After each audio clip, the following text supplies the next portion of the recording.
Well, hello, my fellow classmates. Today, I'm going to be showing you a brutal superset that I just did for upper body that is primarily based around doing isometric holds. So I'm going to do two different exercises.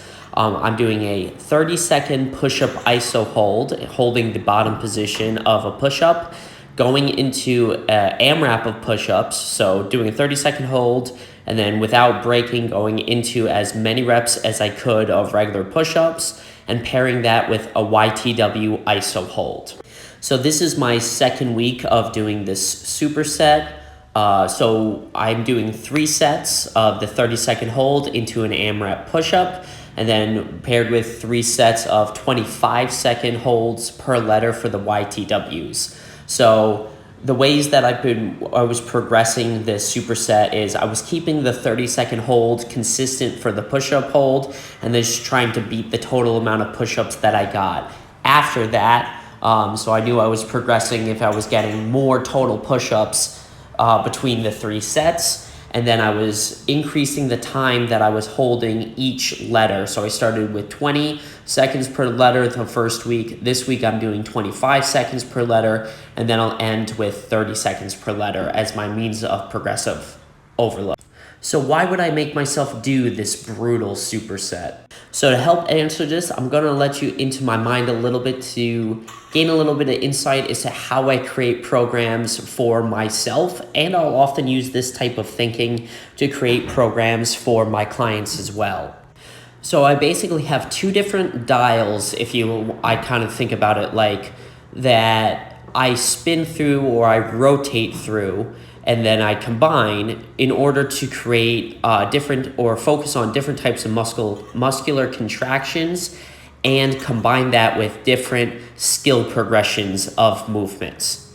Now, in order to I'll explain this a little bit further. So first off is the dial of skill progressions. Basically for my squatting movements, hinging movements, pressing movements, lunging movements, and knee flexion movements, I have different skill progressions, levels 1 through 5, that I will rotate through as a focus for my supplemental movements. Now, I'm not really using this types of skill progression for my primary exercises. So today I did repetition, effort, upper body before this. So my primary movements, quote unquote, was I did an AMRAP for time circuit of 50 pull-ups and then 100 push-ups, which I was trying to do as fast as I can. So this is a repetition effort day, and then this is the circuit after I already did those pull-ups and those push-ups. So that's another reason why I'm pretty gassed out and I'm hurting pretty good here. So to reiterate real quick, my primary movements are chosen independently of the means of skill progression that I am choosing on my supplemental movements. So this program is on level 2, and so my level 2 of pressing movements includes push-ups. So I decided to choose push-ups again for my supplemental movements, and that's the reason why you continue to see me do push-ups. Now, paired with that means of skill progression, again, progressing from levels 1 through 5, and then I would rotate back through to level 1.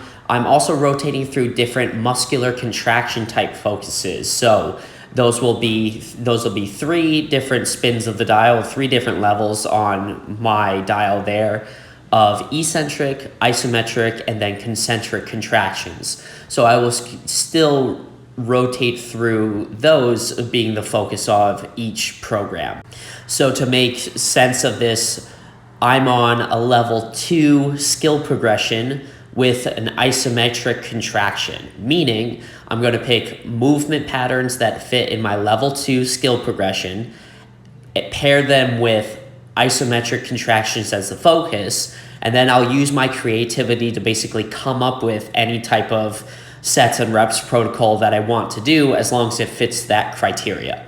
So I will use this programming thought process in my off season in order to keep variation in my program, select different supplemental and accessory exercises that I can rotate through, come up with and try to create different combos of exercises that I can try out and experiment with. And also this rotation tends to help maintain my joint health and integrity. So I'm not doing the same movements in the same ways all the time. In fact, it's actually going to be a really long time before that same rotation happens again, since I have 5 means of progression for skill and then 3 means of progression for types of muscular contraction. So I'm rotating through a bunch of different variety. I mean, I personally find it fun to try to come up with different sets and reps and protocols when I cycle through this matrix of programming. I think it's a challenge. I think, it kind of helps with creative process of exercise selection and make sure that you're not doing the same thing over and over again.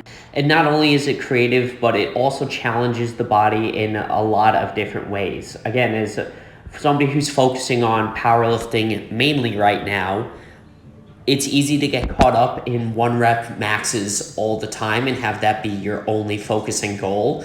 But different types of sets and reps and supersets and muscular contraction focuses, all of that develops your GPP, which then develops a greater foundation for you to build your 1 rep max strength on. So again, this is not necessarily the type of thought process that I use when I'm in a preparation for a meet. This is the type of thing that I would cycle through when I'm in an off season, which is trying to develop general physical qualities, not specific physical qualities. And another cool part about this superset is that it can really be done anywhere. This is a great hotel room type workout. You don't need any equipment, just a stopwatch in order to get it done. And that's just another reason why it might be awesome. So I encourage you to try, maybe think about your supplemental movements and your accessory movements in a little bit different way. Feel free to try this superset and see how much it sucks, how much it burns, and how much it took out of you. As you can see, I don't want to get off the floor. All I want to do is go home now, but I have the rest of my workout to do. So enjoy and have a good day.